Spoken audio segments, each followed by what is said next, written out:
Bonjour à tous et bienvenue sur Caradisiac. Nous sommes aujourd'hui dans le Var pour l'essai de la Nissan Micra restylée.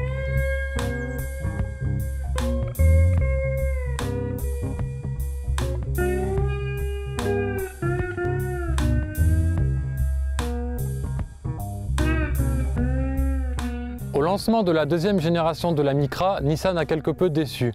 L'auto, qui était destinée au marché international, n'a pas beaucoup plu en Europe. La faute à un style assez banal, passe-partout, et à vouloir plaire à tout le monde, la Nissan Micra a perdu sa clientèle européenne aux 3/4 féminine. Aujourd'hui, avec ce restylage, Nissan revient aux sources.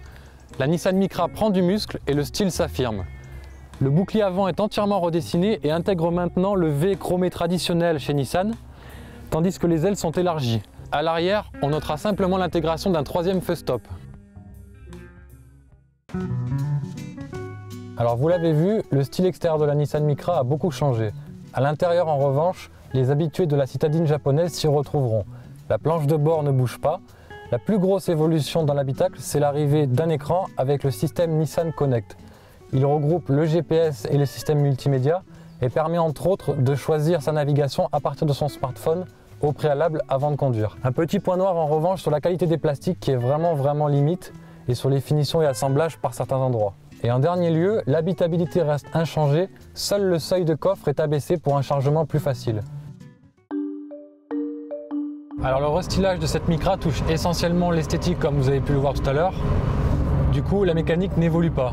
On trouve donc un seul 3 cylindres essence compressé et injection directe, décliné en 80 et 98 chevaux. Alors autant vous le dire tout de suite, nous vous déconseillons fortement la version 80 chevaux. Le moteur montre rapidement ses limites dès lors que l'auto est un peu chargée et la consommation s'envole également puisqu'il faut puiser dans les ressources du moteur.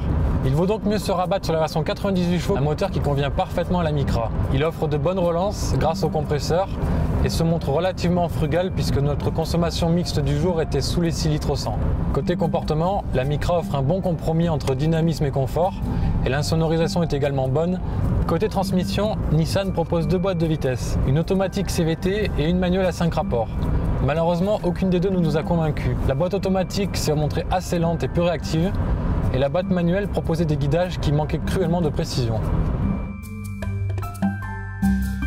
Aujourd'hui, avec ce restylage, Nissan remet les pendules à l'heure. La Nissan Micra est affirmée et conserve ses qualités d'origine avec un bon comportement et un moteur essence en version 98 chevaux tout à fait convenable. La Nissan Micra restylée est d'ores et déjà disponible à la commande avec des tarifs qui vont de 11 390 € à 18 300 €.